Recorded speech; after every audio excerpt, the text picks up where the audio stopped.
Hello friends, welcome to day trader Telugu and good evening. Sensex 77 points gain అయ్యి 52,552 దగ్గర close అయితే Nifty 12 points gain అయ్యి 15,812 దగ్గర క్లోజ్ అవ్వడం జరిగింది. ఫస్ట్ మన మార్కెట్ అండ్ మార్కెట్ రిలేటెడ్గా ఉన్న ప్రైస్ యాక్టివిటీ గురించి మాట్లాడుకుందాం. దాని తర్వాత మార్కెట్లోని ఇంపార్టెంట్ అప్డేట్స్ గురించి మాట్లాడుకుందాం. సో మొదట మన మార్కెట్ ఒక యాక్టివిటీని మీరు గమనిస్తే ఈవెన్ ఇవాళ ఎటువంటి యాక్టివిటీ అయితే మీకు కనిపించిందో స్పెషల్లీ నిఫ్టీ రిలేటెడ్గా సేమ్ యాక్టివిటీ మీకు జూన్ 9th కూడా కనిపించింది. సో జూన్ 9th ఆ పాయింట్ ఆఫ్ టైంలో కూడా నిఫ్టీ సడన్గా మనకి 15,600 లెవెల్స్కి ఫాలో అవడం అండ్ అగైన్ కమింగ్ సెషన్లో 15,800 లెవెల్స్ వరకు రీచ్ అవ్వడం జరిగింది. సిమిలర్ యాక్టివిటీ ఇవాళ నిఫ్టీ 15,606 వరకు ఫాలో అయ్యి అగైన్ 15,820 వరకు రీచ్ అవ్వడం జరిగింది. అండ్ ఇవాళ మార్కెట్ ఓపెన్ అయిన తర్వాత ఇలా షార్ప్గా కరెక్ట్ అవడానికి ఈవెన్ మార్కెట్లో కొంత అన్సర్టనిటీ ఉండడానికి one of the main reason Adani stocks రిలేటెడ్గా ఉన్న ఇంపార్టెంట్ అప్డేట్. సో దాని గురించి కూడా మాట్లాడుకుందాం. అసలు అదానీ స్టాక్స్ రిలేటెడ్గా ట్వీట్స్ పరంగా స్కామ్ 1992ని బయట పెట్టి వ్యక్తి ఎటువంటి కామెంట్స్ చేశారు, ఈవెన్ కొంతమంది ఎటువంటి ట్వీట్స్ చేశారు, అసలు అదానీ స్టాక్స్ రిలేటెడ్గా ఉన్న అప్డేట్ ఏంటనేది మొత్తం మాట్లాడుకుందాం. బట్ దానికంటే ముందు అదానీ గ్రూప్ రిలేటెడ్గా ఉన్న అన్సర్టనిటీ కూడా మార్కెట్ని నెగిటివ్గానే ఇంపాక్ట్ చేసింది అనుకోవాలి. బట్ అలా షార్ప్గా కరెక్షన్ వచ్చిన పాయింట్ ఆఫ్ టైం నుంచి కూడా అగైన్ 15,600 మార్క్ దగ్గర నుంచి కూడా మార్కెట్లో ఒక స్టడీ రికవరీ అయితే కనిపించింది. స్పెషల్లీ నిఫ్టీ 200 పాయింట్స్ దగ్గరగా అండ్ బ్యాంక్ నిఫ్టీ 600 పాయింట్స్ దగ్గరగా రికవర్ అవ్వడం జరిగింది. మీకు మన లాస్ట్ న్యూస్ అనాలిసిస్ వీడియో గుర్తుంటే ఆ పాయింట్ ఆఫ్ టైంలో ఎఫ్ఐఎస్ ఈవెన్ సెల్ సైడే ఉంటూ వచ్చారు. బట్ ఈవెన్ నిఫ్టీ టాప్ సైడ్కి మూవ్ అవుతూ వచ్చింది. సో ఆ పాయింట్ ఆఫ్ టైంలో ఈవెన్ మనకి ఫ్యాక్టర్స్ పాజిటివ్ సైడ్కి అనుకూలంగా లేకపోతున్నా ట్రెండ్ని మనం రెస్పెక్ట్ చేయాలి. సో మార్కెట్ ఇంపార్టెంట్ సపోర్ట్స్ని బ్రేక్ చేయనంత వరకు కూడా స్టిల్ మనం పాజిటివ్ సైడే మార్కెట్ని చూడాలని మాట్లాడుకున్నాం. And again in terms of trading మనం మార్కెట్ని చూస్తుంటే స్టిల్ మనం మార్కెట్ రిలేటెడ్గా పాజిటివ్ వ్యూనే మెయింటైన్ చేయొచ్చు. సో ఒకవేళ డౌన్ సైడ్కి ఫాలో అవుతున్న 15,500 to 600 ఈ 100 పాయింట్ రేంజ్ని నిఫ్టీ టేక్అవుట్ చేయనంత వరకు కూడా మనం పాజిటివ్ వ్యూవే మీన్స్ మార్కెట్ ఇక్కడ నుంచి ఫాలో అవుతున్నా సరే వస్తున్న ప్రతి డిప్ ఆర్ ప్రతి ఫాల్ని కూడా మనం పాజిటివ్ ఆర్ బయింగ్ యాక్టివిటీ రిలేటెడ్గానే చూడొచ్చు. ఈ 15,500 to 600 ఈ 100 పాయింట్ రేంజ్ జూన్ 9th మనకి యాక్ట్ అయింది అండ్ ఇప్పుడు కూడా యాక్ట్ అయింది కాబట్టి ఈవెన్ కమింగ్ డేస్లో కూడా మనం దాని ఒక ఇంపార్టెంట్ సపోర్ట్ రేంజ్గా అయితే గమనించవచ్చు. And exact support and resistance మనం వీడియో ఎండ్లో మాట్లాడుకుందాం. నెక్స్ట్ అదానీ స్టాక్స్ గురించి మాట్లాడుకోవాలి. ఇయర్ స్టార్టింగ్ నుంచి ఇప్పటి వరకు మీరు గమనిస్తే Adani total gas nearly 3 times దగ్గరగా మల్టిప్లై అయితే అదానీ ట్రాన్స్మిషన్ 2 times దగ్గరగా, అదానీ ఎంటర్ప్రైజెస్ కూడా నియర్లీ 2 times దగ్గరగా అండ్ అదానీ పోర్ట్ 60% దగ్గరగా అండ్ అదానీ పవర్ 2 times దగ్గరగా మల్టిప్లై అవ్వడం జరిగింది. ఇది ఎందుకు చెప్తున్నానంటే రీసెంట్ డేస్లో అనూహ్యంగా పెరిగిన స్టాక్స్ దట్టు గ్రూప్ ఆఫ్ స్టాక్స్లో అదానీ స్టాక్స్ ఉన్నాయన్నమాట. ఇవాళ అదానీ గ్రూప్ రిలేటెడ్గా వచ్చిన అప్డేట్ మాట్లాడుకునే ముందు June 12th around Sucheta Dalal like scam 1992ని బయట పెట్టిన వ్యక్తి ఒక గ్రూప్ ఆఫ్ స్టాక్స్ని రిలేట్ చేస్తూ ఆ గ్రూప్లోకి ఫారెన్ ఫండ్స్ రాంగ్ వేలో ఫ్లో అవుతున్నాయి కాబట్టి ఆ గ్రూప్ ఆఫ్ స్టాక్స్ పెరుగుతున్నాయి, అవి మ్యానిపులేట్ అవుతున్నాయని అలాగ ఒక ట్వీట్ చేయడం జరిగింది. దాని తర్వాత ఇంకొంతమంది స్పెసిఫిక్గా అదానీ గ్రూప్ రిలేటెడ్గా ఫోకస్ చేస్తూ వాటి రిలేటెడ్గా ఫారెన్ నుంచి వస్తున్న ఫండ్స్ రిలేటెడ్గా అన్యూజువల్ యాక్టివిటీ ఉందని అదానీ గ్రూప్ రిలేటెడ్గా కొన్ని నెగిటివ్ ట్వీట్స్ అయితే పబ్లిష్ చేయడం జరిగింది. సో అవి కొంత ఎక్కువగా సర్క్యులేట్ అయ్యాయి. ఈవెన్ అదర్ సోషల్ మీడియా ప్లాట్ఫామ్స్లో కూడా నెక్స్ట్ మండే ఓపెనింగ్ రోజు ఎక్కువగా ఫాలో అవబోతున్నాయని ఒక స్పెక్యులేషన్ కూడా ఉన్నది. దీనికి అడిషన్గా ఇవాళ మార్నింగ్ ఎన్ఎస్డిఎల్ దగ్గర నుంచి ఒక అప్డేట్ అంటూ మోస్ట్ ఆఫ్ ద ఫైనాన్షియల్ ప్లాట్ఫామ్స్లో ఈ డేటా పబ్లిష్ అయింది. సో 3 ఫారెన్ ఫండ్స్ దగ్గరగా Albula investment fund, Cresta fund, APMS investment fund ఈ 3 ఫారెన్ పోర్ట్ఫోలియో ఇన్వెస్ట్మెంట్ ఫండ్స్ అన్నీ కూడా ఎక్కువగా అదానీ గ్రూప్కి సంబంధించిన స్టాక్స్ని బై చేస్తూ వస్తున్నాయి. సో నియర్లీ 43,500 crore దగ్గరగా అదానీ గ్రూప్ స్టాక్స్లో వీటికి ఇన్వెస్ట్మెంట్స్ ఉంది. బట్ వీటి రిలేటెడ్గా ఉన్న కేవైసీ మీన్స్ వాటి ఓనర్షిప్ ఆ ఫండ్స్ రిలేటెడ్గా ఉన్న ఓనర్షిప్ తెలుసుకోవడానికి ఎన్ఎస్డిఎల్ వాళ్ళకి పర్టికులర్ టైం ఇచ్చారని ఆ టైం లోపు కూడా వాళ్ళు కేవైసీ నామ్స్ని పాటించలేదు కాబట్టి 2019 PMLA like money laundering act ప్రకారంగా 3 ఫారెన్ పోర్ట్ఫోలియో ఇన్వెస్టర్స్ ఒక అకౌంట్స్ని ఫ్రీజ్ చేశారని ఎలాగ అప్డేట్ రావడం జరిగింది. సో ఈ అప్డేట్ కంటే ముందు నుంచి ఒక గ్రూప్ ఆఫ్ స్టాక్స్ని కొంతమంది ఫోకస్ చేస్తుండడం లైక్ ఆ గ్రూప్ ఆఫ్ స్టాక్స్లో అబ్రాడ్ నుంచి ఫండ్స్ వస్తున్నాయి, అవి ఇల్లీగల్గా ఉంటున్నాయని ఎలాగ స్టేట్మెంట్స్ పాస్ చేస్తూ ఉండడం అండ్ అగైన్ ఎన్ఎస్డిఎల్ దగ్గర నుంచి 3 FPA స్పెషల్లీ అదానీ గ్రూప్ స్టాక్స్లో ఇన్వెస్ట్మెంట్ చేస్తున్న FPAs ఒక అకౌంట్స్ని ఫ్రీజ్ చేశారనడంతో ఇవాళ ఓపెనింగ్ పాయింట్ ఆఫ్ టైం నుంచి కూడా అదానీ గ్రూప్కి సంబంధించిన అన్ని స్టాక్స్లో కూడా సివియర్ సెల్ ఆఫ్ అయితే కనిపించడం జరిగింది. అదానీ ఎంటర్ప్రైజెస్ నియర్లీ 20% అబౌవ్ దగ్గరగా ఫాలో అయింది, కాస్త రికవర్ అవుతూ నియర్లీ 6% దగ్గరగా క్లోజ్ అయింది. అండ్ ఈవెన్ అదానీ పోర్ట్స్లో కూడా మనకి రికవర్ అయితే కనిపించింది, కాకపోతే 5% దగ్గరగా ఫాలో అయిన most of the Adani stocks అని ఆ లోయర్ సర్క్యూట్ని అయితే మెయింటైన్ చేశాయి. ఇదిలా ఉండగా మార్కెట్ క్లోజ్ అయ్యే హాఫ్ అన్ అవర్ ముందు అదానీ గ్రూప్ దగ్గర నుంచి మనకు ఒక అప్డేట్ రావడం జరిగింది. ఏ ఫండ్స్ రిలేటెడ్గా అయితే అప్డేట్స్ వచ్చాయో ఎన్ఎస్డిఎల్ వాళ్ళు ఫ్రీజ్ చేశారు అకౌంట్స్ని, అలాంటి యాక్టివిటీ ఏది కూడా జరగలేదు అండ్ ఈ ప్రచారం కావాలనే చేస్తున్నారు. దీంతో ఇన్వెస్టర్ సెంటిమెంట్ దెబ్బతీసి మా గ్రూప్కి సంబంధించిన ఎకనామిక్ వాల్యూని మీన్స్ స్టాక్స్ పడిపోతే వాళ్ళ వాల్యూ పడుతుంది కదా, అలా మా వాల్యూని తగ్గించాలని డ్యామేజ్ చేయాలని ఇలా ప్రయత్నిస్తున్నారు. కానీ అలా ఫ్రీజ్ చేసిన యాక్టివిటీ మా స్టాక్స్లో ఇన్వెస్ట్మెంట్ చేసిన foreign portfolio investors accounts freeze చేసిన యాక్టివిటీ అయితే ఎటువంటిది జరగలేదని అదాని గ్రూప్ దగ్గర నుంచి ఒక అఫీషియల్ అప్డేట్ అయితే రావడం జరిగింది. అండ్ అగైన్ స్టార్టింగ్ లో మాట్లాడుకున్నాం కదా 3 ఫారెన్ పోర్ట్ఫోలియో ఇన్వెస్టర్స్ అకౌంట్స్ ని ఫ్రీజ్ చేశారని. అందులో వన్ ఆఫ్ ద అకౌంట్ అయినా అల్వులా ఇన్వెస్ట్మెంట్ వాళ్ళు సిఎన్బిసి వాళ్ళతో చెప్తూ వాళ్ళ అకౌంట్ ఫుల్లీ ఆపరేషనల్ గానే ఉందని, ఎటువంటి బ్లాక్ కూడా జరగలేదని, ఇలా వాళ్ళ యాక్టివిటీని రిస్ట్రిక్ట్ చేశారని, అదంతా కూడా false and manipulative in nature అని, ఏ అకౌంట్ అయితే ఫ్రీజ్ చేశారని అప్డేట్ వస్తుందో వాళ్ళు సిఎన్బిసి టీవీ 18 తో అప్డేట్ చేశారని, అలాగా సిఎన్బిసి టీవీ 18 వాళ్ళు కూడా అప్డేట్ చేయడం జరిగింది. సో ఇది ఓవరాల్ అదాని గ్రూప్ రిలేటెడ్గా ఉన్న అప్డేట్ అయితే. సో కొంత అన్సర్టనిటీ అయితే మార్కెట్లో నెలకొంది. లైక్ ఈ గ్రూప్ ఆఫ్ స్టాక్స్లోకి వస్తున్న activity, specially foreign portfolio activity రిలేటెడ్గా ఎన్ఎస్డిఎల్ కొన్ని అకౌంట్స్ని బ్లాక్ చేసిందని. బట్ అదాని గ్రూప్ దగ్గర నుంచి వచ్చిన అప్డేట్ ఆర్ త్రీ నేమ్స్లో one of the foreign portfolio investor వాళ్ళు ఇస్తున్న అప్డేట్ అయితే అటువంటిది ఏది జరగలేదని, అటువంటి ఫ్రీజింగ్ యాక్టివిటీ ఏది జరగలేదని. మార్కెట్లో ఎప్పుడైనా ఇలాంటి అన్సర్టనిటీ స్టార్ట్ అయితే దాని రిలేటెడ్గా ఒక క్లారిటీ వచ్చేంత వరకు కూడా దాంట్లో హై యాక్టివిటీ, వోలటైలిటీ ఎక్కువగా ఉంటుంది. స్పెషల్లీ ట్రేడింగ్ రిలేటెడ్గా ఈ స్టాక్స్ని కొద్ది రోజులు అవాయిడ్ చేయడమే ఒక బెటర్ ఆప్షన్ అవుతుంది. ఇంట్రాడే యాక్టివిటీ అయితే తీసుకోవద్దనేది నా suggestion. Next PNB housing finance గురించి మాట్లాడుకోవాలి. ఇవాళ నియర్లీ 5% దగ్గరగా లోయర్ సర్క్యూట్ని అయితే టచ్ చేయడం జరిగింది. కొన్ని డేస్ బ్యాక్ నియర్లీ 429 రూపీస్ ఆ రేంజ్లో ఉన్నది కాస్త వచ్చిన ఒక అప్డేట్తో 110% దగ్గరగా టాప్ సైడ్ అప్ సైడ్ అయితే ర్యాలీ అవ్వడం జరిగింది. సో వచ్చిన అప్డేట్ ఏంటి, ప్రీవియస్గా వచ్చిన అప్డేట్ ఏంటి, పిఎన్బి హౌసింగ్ ఫైనాన్స్లో కార్లైల్ గ్రూప్ అలాగే ఆదిత్య పూరి గారు ఇలా ఒక గ్రూప్ కలిసి పిఎన్బి హౌసింగ్ ఫైనాన్స్లో నియర్లీ 4,000 crore దగ్గరగా ఇన్వెస్ట్మెంట్ చేయబోతున్నారు. అందులో ఆదిత్య పూరి గారు నియర్లీ 25 crore దగ్గరగా ఇన్వెస్ట్మెంట్ చేయబోతున్నారని. సో ఎప్పుడైతే ఈ అప్డేట్ మార్కెట్లోకి వచ్చిందో ఇలా వస్తున్న ఇన్వెస్ట్మెంట్ 4,000 crores గురించి కాకుండా ఆదిత్య పూరి గారు మేనేజ్మెంట్ బాధ్యతలు తీసుకుంటారు కాబట్టి అగైన్ ప్రీవియస్గా హెచ్డిఎఫ్సి బ్యాంక్లో ఎటువంటి గ్రోత్ అయితే కనిపించిందో పిఎన్బి హౌసింగ్ ఫైనాన్స్ కూడా అటువంటి ట్రాక్లోనే నడుస్తుందని ఒక పాజిటివ్ ఎక్స్పెక్టేషన్స్తో స్టాక్ అయితే అలా ర్యాలీ అవ్వడం జరిగింది.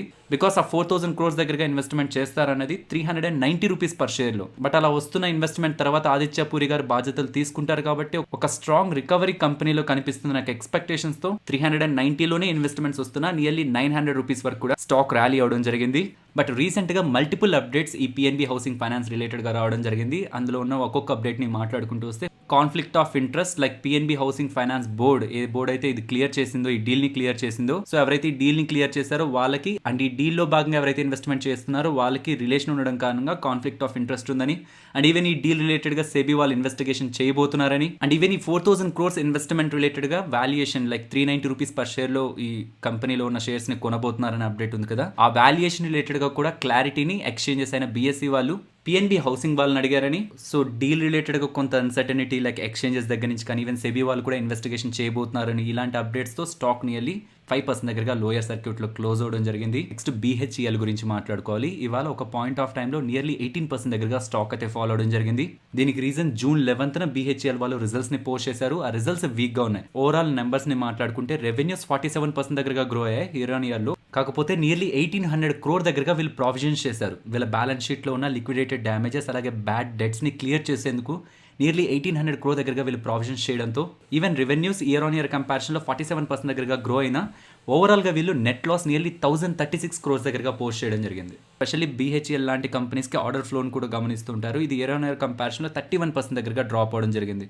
సో ఓవరాల్గా నెంబర్స్ అనుకున్న దానికంటే ఎస్టిమేటెడ్ కంటే బిలోలో ఉండడంతో most of the broking and rating agencies అన్ని కూడా సెల్ రేటింగ్ ఇస్తూ టార్గెట్ని అయితే డౌన్ చేయడం జరిగింది. సిఎల్ఎస్ఏ వాళ్ళు, గోల్డ్మ్యాన్ సాక్స్ అలాగే కొటాక్ వాళ్ళు కూడా సెల్ రేటింగ్ ఇస్తూ సిఎల్ఎస్ఏ వాళ్ళు 40 rupees per share, Goldman socks వాళ్ళు 23 rupees per share and Kotak వాళ్ళు 34 rupees per share cell rating ఇస్తూ టార్గెట్ అయితే నెక్స్ట్ 12 months అయితే మెన్షన్ చేయడం జరిగింది. నెక్స్ట్ జెన్సార్ టెక్నాలజీస్ గురించి మాట్లాడుకోవాలి. జెన్సార్ టెక్నాలజీస్ లో 2015 ఆ పాయింట్ ఆఫ్ టైంలో మెరీనా హోల్డ్కో అనే వాళ్ళు ఒక ప్రైవేట్ ఈక్విటీ ఫండ్ అది. సో వాళ్ళు 22.8% వాటాను తీసుకున్నారు. ఆ పాయింట్ ఆఫ్ టైంలో వాళ్ళు ఎంటర్ అయిన ప్రైస్ 150.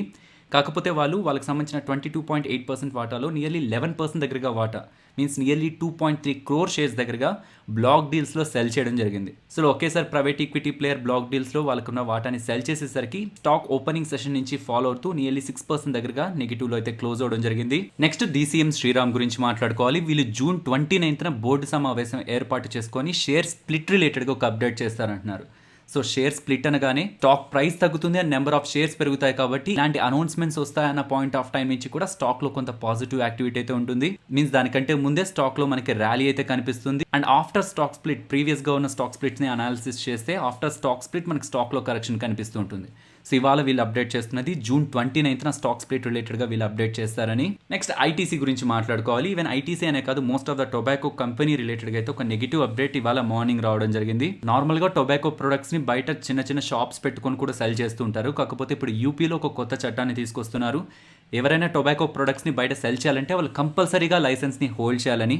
సో కంపల్సరీగా లైసెన్స్ ఉన్న వాళ్ళు మాత్రమే టొబాకో ప్రొడక్ట్స్ని సెల్ చేయాలంటే టొబాకో సేల్స్ రిలేటెడ్గా నెగిటివ్గా అది ఇంపాక్ట్ ఉంటుంది కాబట్టి అది ఐటీసీ రిలేటెడ్గా నెగిటివ్గా చూడాలి. But even market all time hike వెళ్తున్న ఐటీసీ సేమ్ రేంజ్నే మెయింటైన్ చేస్తుంది కాబట్టి ఇవాళ వచ్చిన అప్డేట్ మేబీ పెద్దగా స్టాక్ అయితే ఇంపాక్ట్ చేయలేదు. ఇయర్ స్టార్టింగ్ నుంచి ఇప్పటి వరకు చూస్తే నిఫ్టీ నియర్లీ 13% దగ్గరగా రైజ్ అయితే ఐటీసీ నియర్లీ 3% దగ్గరగా ఫాలో అయింది. Maybe one of the main reason ఈ వైరస్ రిలేటెడ్గా సిగరెట్స్ అండ్ ఈ టొబాకో రిలేటెడ్గా వాల్యూమ్స్ తగ్గుతాయన్న ఎక్స్పెక్టేషన్స్తో ఐటీసీ రిలేటెడ్గా ప్రెషర్ అయితే కనిపిస్తుందని చెప్తున్నారు. అండ్ ఈవెన్ గవర్నమెంట్ దగ్గర నుంచి కూడా రిస్ట్రిక్షన్స్ ఈ టొబాకో రిలేటెడ్గా రిస్ట్రిక్షన్స్ ఇంకా ఎక్కువ అవడానికి పాసిబిలిటీ ఉంటుందన్న ఒక నెగిటివ్ ఎక్స్పెక్టేషన్స్తో ఐటీసీ రిలేటెడ్గా నెగిటివ్ ప్రెషర్ అయితే కంటిన్యూ అవుతుంది. నెక్స్ట్ లూపిన్ గురించి మాట్లాడుకోవాలి. జూన్ 13th మనకి లూపిన్ రిలేటెడ్గా ఒక అప్డేట్ రావడం జరిగింది.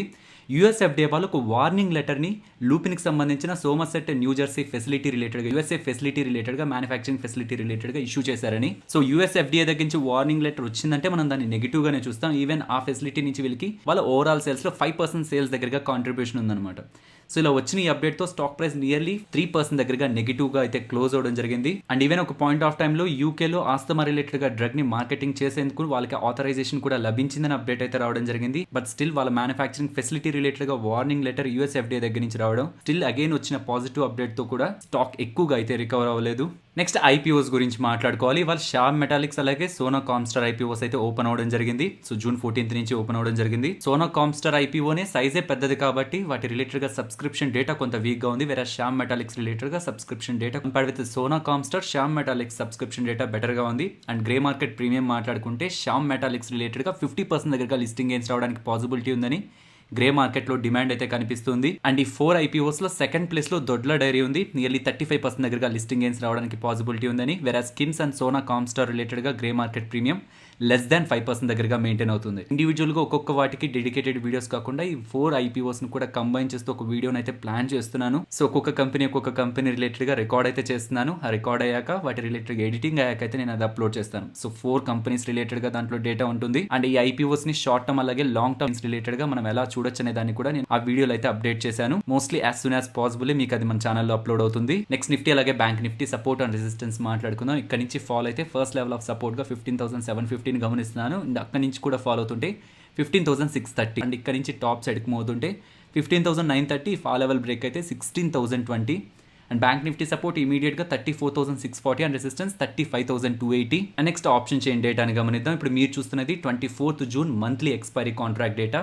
సో ఇక్కడ నుంచి ఒకవేళ మార్కెట్ టాప్ సైడ్కి మోతుంటే సైకలాజికల్ లెవెల్ 16,000 మార్క్ దగ్గర నియర్లీ మనకి 32,958 దగ్గరగా ఓవరాల్గా కాంట్రాక్ట్స్ అయితే అక్కడ బిల్డ్ అవుతున్నాయి.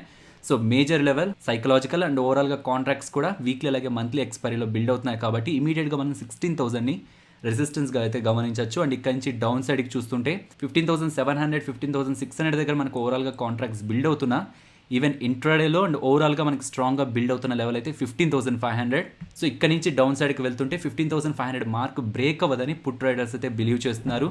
So 15,500 to 600 point range June 9th market follow అవుతున్నప్పుడు 15,600 దగ్గర సపోర్ట్ తీసుకుంది. అండ్ అగైన్ ఇవాళ కూడా 15,600 దగ్గర సపోర్ట్ తీసుకుంది కాబట్టి అగైన్ ఆ 600 బ్రేక్ చేసి మూవ్ అవుతున్న 15,500 ఆ 100 point range 15,500 to 600 100 point range break అవ్వనంత వరకు కూడా స్టిల్ మనం మార్కెట్ని పాజిటివ్ వ్యూతోనే చూడొచ్చు. సో ఫైనలీ ఇది ఫ్రెండ్స్ మన వీడియో నచ్చిందా?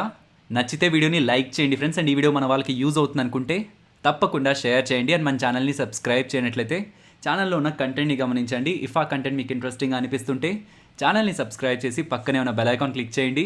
మరొక ఇంట్రెస్టింగ్ వీడియోతో మళ్ళీ మీ ముందుకు వస్తాను. అంతవరకు టేక్ కేర్. జై హింద్.